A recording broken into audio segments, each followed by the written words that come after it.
Fake Safety Podcast with Vance and Bart. It's a trap. There's no comfort fitting in a fake safety that no one believes in.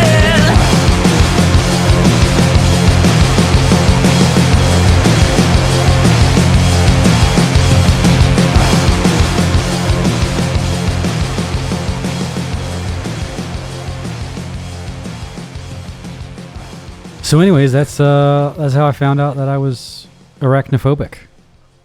Fully transitioned. I didn't ask.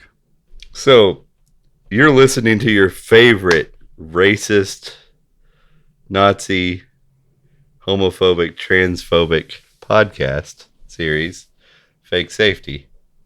We're back. Sorry for the time away. We had some issues, obviously dealing with spiders and whatnot. Primarily just sleeping on the couch. Yes. If you're watching on the video right now, I'm pointing at the couch that I was sleeping on. I was also sleeping on a plane. With snakes. I don't know. I was asleep. The whole movie was filmed and you were just... As long as it wasn't spiders, I'm okay. That's right. So some things have been happening around the world since you've been gone.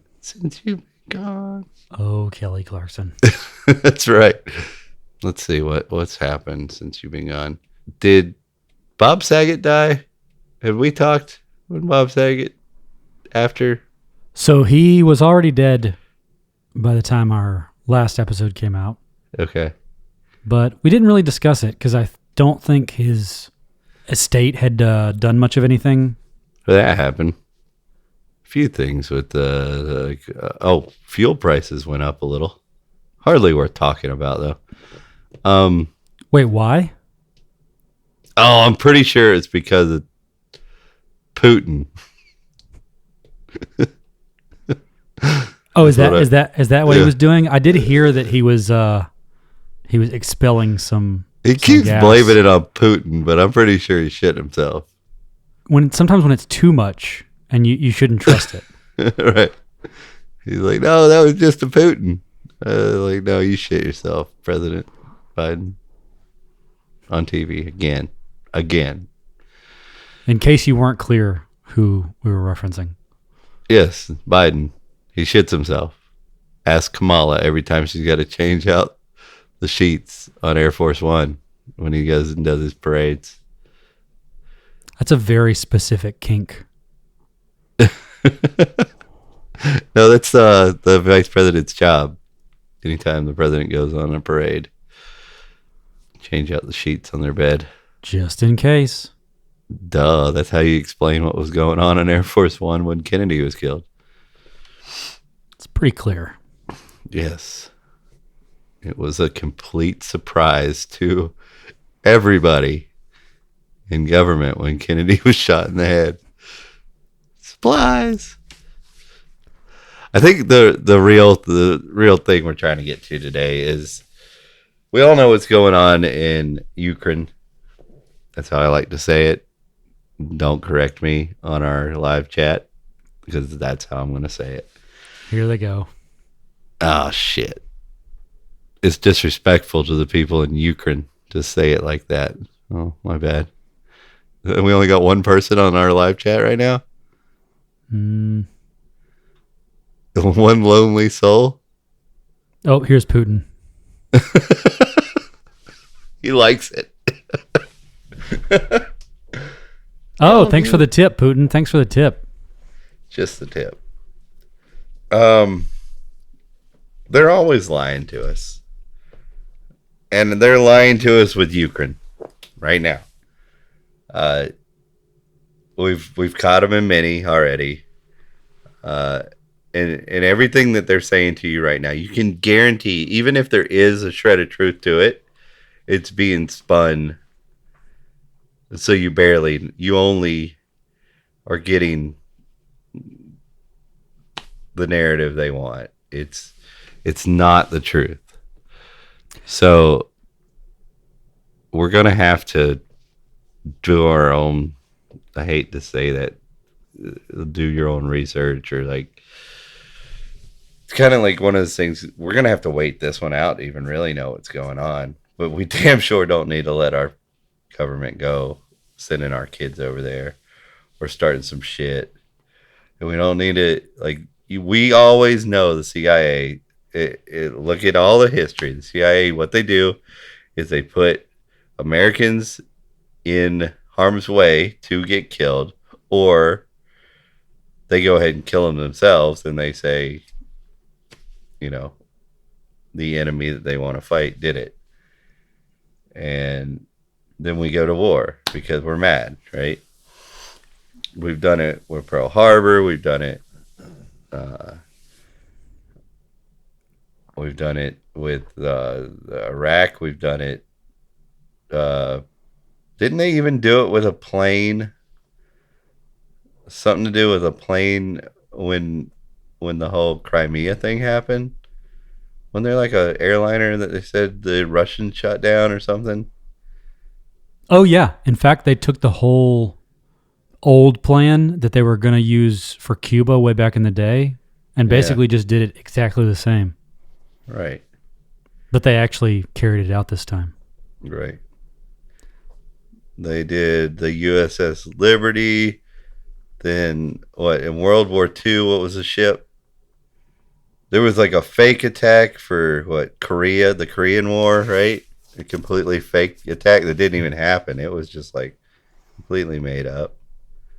Here's something I would like to call out, though, about the consistency of, let's say, they that we're talking about. Yeah. Because if we say the government or the state or something like that, it is a little bit tough, and the same strategy as like Antifa has, where it's a bit disembodied and you're not really talking about the same people. It's a bit of, this is the person in charge now and we're sort of trusting them. But we've seen in these last few years these lies piling up, and it's not even quote unquote they or the state that's like, it's the same person. It's like the same people making promises and not delivering, straight up lying. It's the same people. Like, it's one thing if you just go, okay, this group of people may have been evil before, but now it's a whole new cast of characters. Mm-hmm. And I'll give them another chance. But now it seems like the classic case of people running back to their partner who abuses them. It's like a domestic abuse cycle over and over again.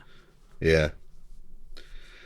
Well, I think, your war hawk type people are always kind of gonna go along with this, but I have seen a lot of glimmers of normies who I would have thought would have been pro war hawk, not really jumping on this bandwagon.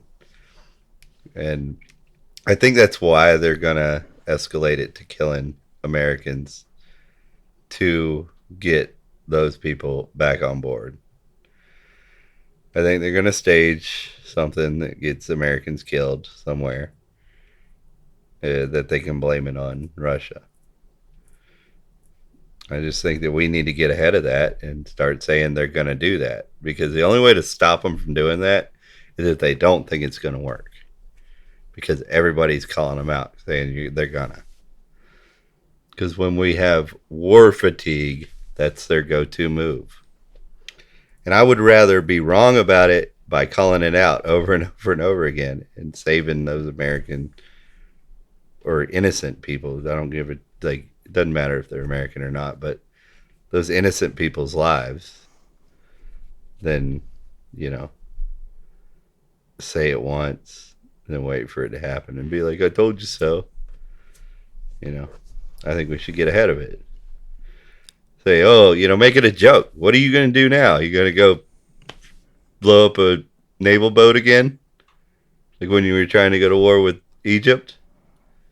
Well, I think your point about waiting is really valid, because what are we going to do?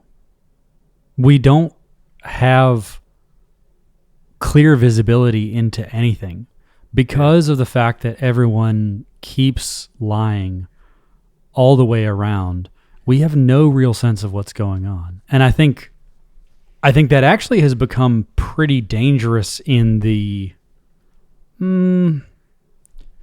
let's call it sort of conspiratorial circles, not necessarily libertarian or Republican or anything, but a bit more the conspiratorial, where we've been so distrusting of our own government and world governments that we just assume when someone's talking about Putin being bad, we just assume that he's good, which is an overcorrection, right? Yeah. Because he's not a good dude, but we've now been programmed to think he is, because I feel like it makes sense, because if somebody who you know is evil is telling you this guy's bad, you go, oh, well, you also say that about me, so the enemy of my enemy, right? But right. That's why I think it's so funny, because so many of the conspiracy theory folks are all about the sheep and about being programmed. And in the end, they got programmed the same, which is that they have to make this black and white choice of, if you're not with us, you're against us. And yeah, I guess it's slightly more bold to be against us, but you're still picking sides. Yeah, circles I run in, I don't really think that anybody would pick a side, but like, we do make fun of our media more, I think, where we're saying, making fun of like the way they say, Russia doing this while we're blowing up people in Yemen. You know what I mean? Like, I think those are fair judgments, because for one, why the fuck are we talking about what the fuck Russia's doing if we're doing the same or worse at the same time somewhere else? Why aren't we need to clean up our mess before we even think about pushing judgment upon somebody else. Like our government. I'm not talking about me and you and everybody else as an individual should be able to make our own decisions on whether, how we want to react to what Russia's doing. Like if I own a business and I personally go, oh, I'm not going to buy Russian wheat because I don't think I don't want to support that. And then you make a deal to buy wheat from somebody else and it's more expensive. And then you can put that advertisement up on your business and say, look, I'm not buying Russian wheat anymore. That's why I had to raise the price. Sorry for the inconvenience to customers. You probably pick up some customers doing that, right? That's a free market solution to what's going on. But our government has no fucking moral ground to stand on to say shit to anybody. And I would say that we even have more coverage of the damage we've done than what Russia is doing. That's the eerie thing to me, is that the damage we've done to these countries that certainly don't deserve to just be bombed is nowhere in the news. But while Russia and Ukraine are all they can talk about in the news, I see no footage. I see no coverage. I see every nothing. Single thing they put out there, like this is what happened, turns out to be false. 48 hours later, completely falsified. There's never any accurate information coming out of the Ukraine shit. But Yemen, we have legitimate, like, real good information on what's going on in Yemen. But none of that's being mentioned. I mean, what? It was this week, or maybe it was the end of last week, we blew up a bus with kids, a bunch of kids in it. And that's what I'm saying. I've seen more legitimate visual evidence of that than I've seen of any of these activities that half the world has been talking about nonstop for weeks now. Right. So I know whatever their narrative isn't, it's not what's going on there. I don't know what they're lying. I don't know what's really going on there. I just know what they're telling me is a lie, because 48 hours ago, what you were telling me was a lie. We found that out now. So like, well, and it's not guaranteed to be just the opposite or the reciprocal of what they say, right? If they say Putin is bad and Zelensky is good, it's not just as simple as, oh, well, Putin's good and Zelensky's bad. It's probably that they're all bad. It is that I could go ahead and make that judgment call now. They're all bad. But like, I don't know what's really going on. I don't know who's getting hurt. I don't know how they're getting hurt. And I don't even know if I don't know what their end game is. There's something going on for an end game. I don't think that it's just to distract from the COVID shit. I mean, even though it has turned around Biden's poll numbers a little bit, the war going on, but like, I don't feel like this is all about that. There's something going on with Russia and Ukraine, but there's also something going on with our media and how we're covering it and what our government is trying to get out of this situation.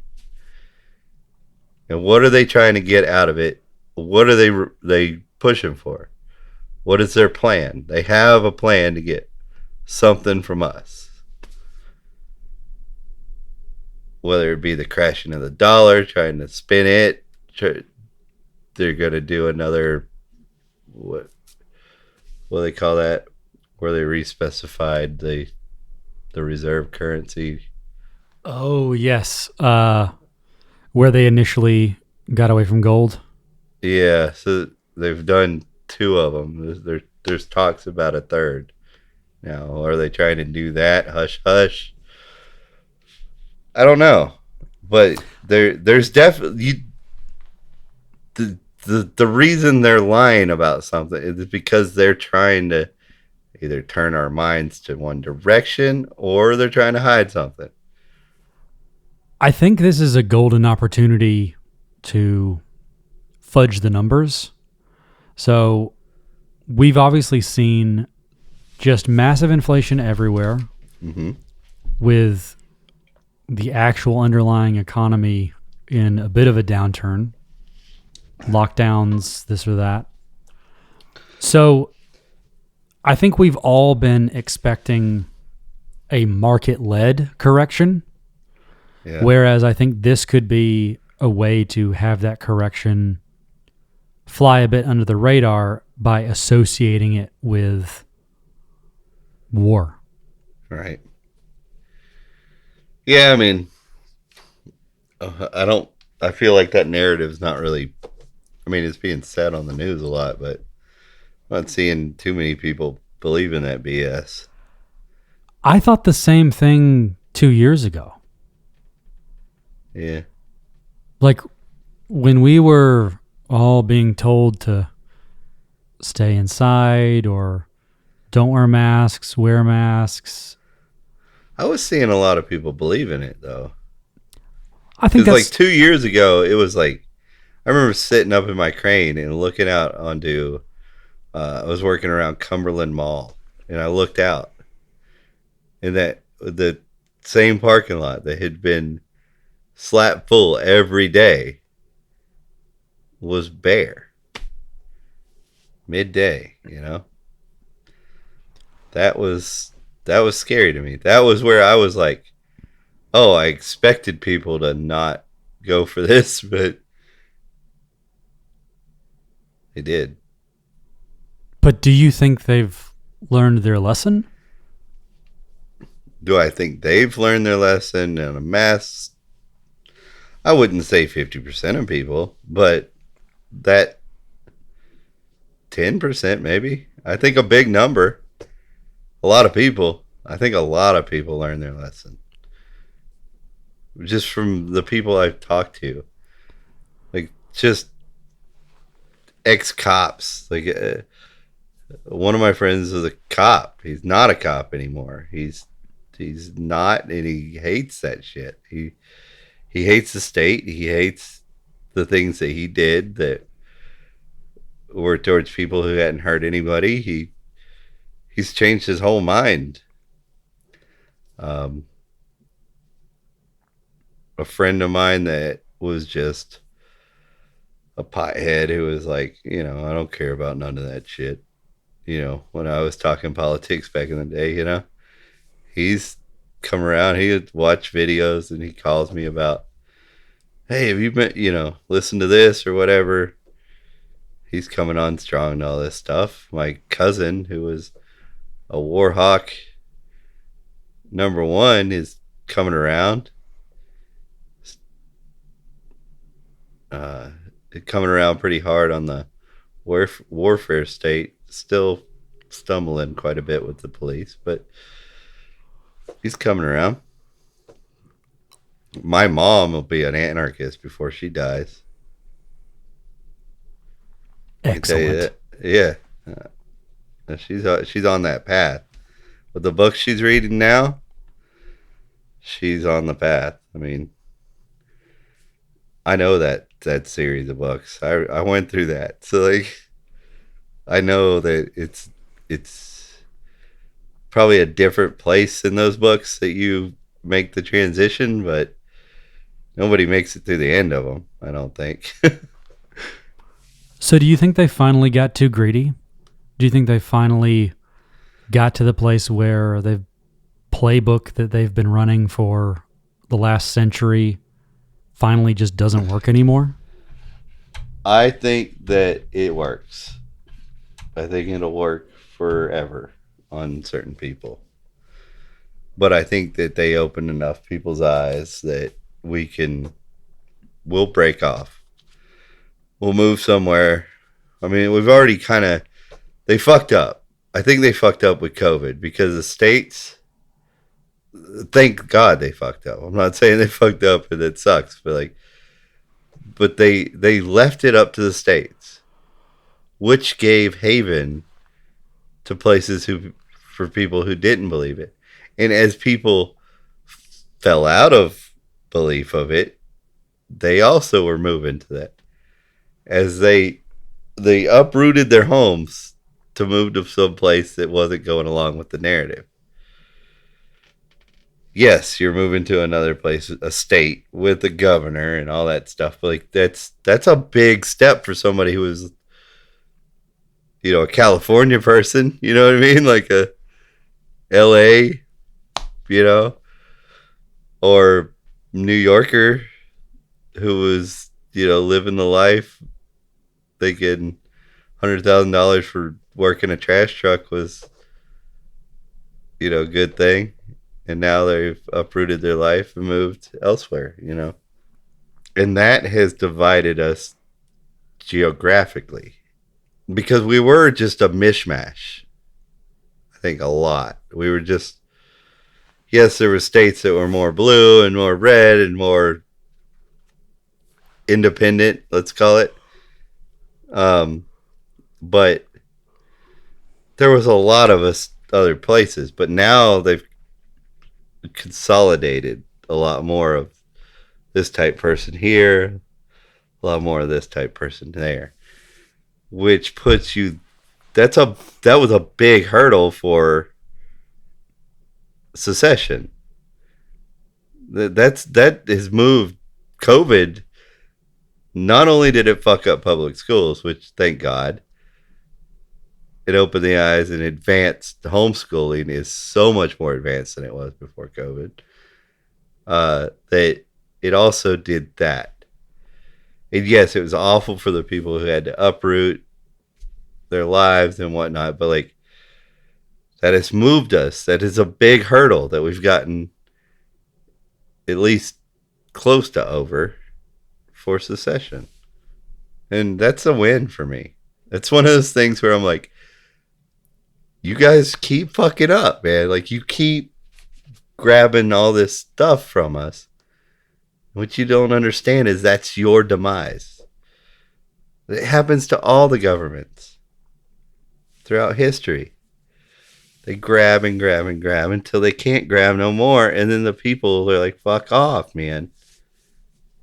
And if they don't give up ground, they lose complete power of the people. So, I mean, the only way the federal government's going to save its power over these states that are just moving further and further and further away from that is to give up a significant amount of their control over those states. And then they might be able to win the people back. At least that's the way I feel. I'm sorry. I guess I'm white-pilled about that, but I don't know how long it's going to take, but I think that we've made significant moves forward in it in these 2 years. In order for us to get to that place, though, do you see the state actually conceding some of that power, or do you see them having a last gasping breath where we actually have to go through a bit of a civil war to get there? I don't think there's a civil war happening. For one, most of the people who are big, happy to keep the state in the federal government in power, they're that way because they want other people to do what they want them to do, but they want somebody else to make them. So they vote for it and then tell the government to make other people do what they want them to do, right? But then there's the kind of people that want to make their own decisions who aren't that way.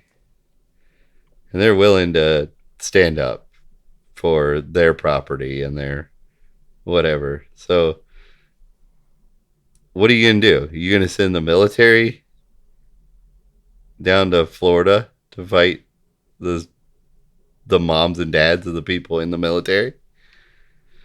I don't think it's happening.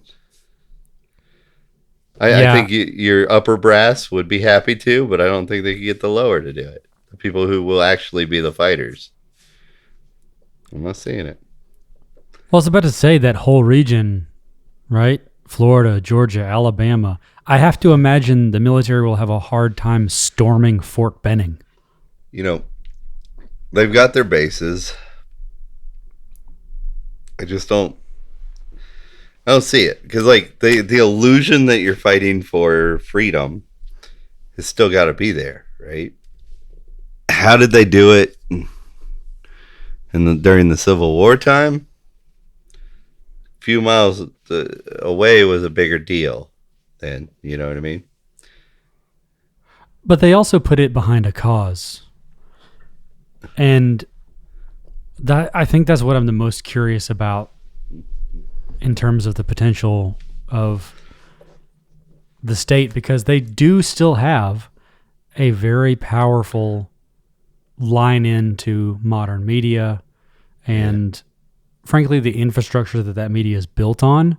So what is the modern day equivalent to like the slavery issue where you're losing the war, but you need to get the people behind something that's sort of a moral or ethical driver? What is today's version of that? Because I think we're trying to do that in a proxy sense. The North didn't fight to free slavery. Like that, the South fought to keep slavery, but none of the propaganda or stuff to promote the war from the Northern end was ever had anything to do with freeing slaves. That wasn't their talking point. That wouldn't have won over the people to fight.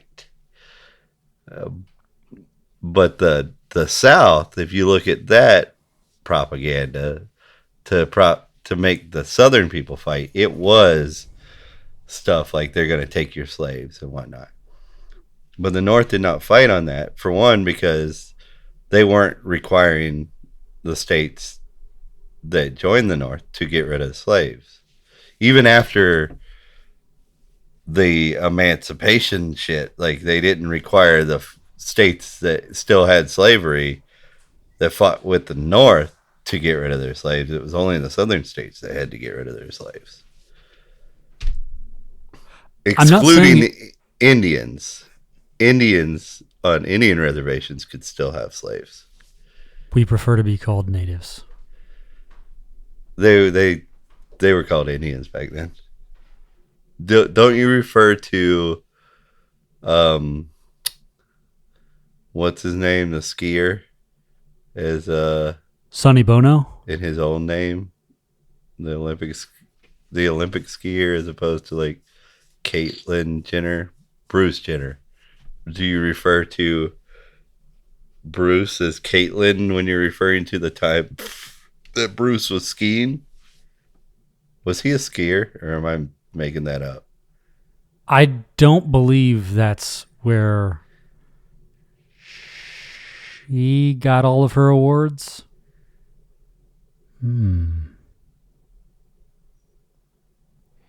He got all of his awards? He got awards, but she has them now.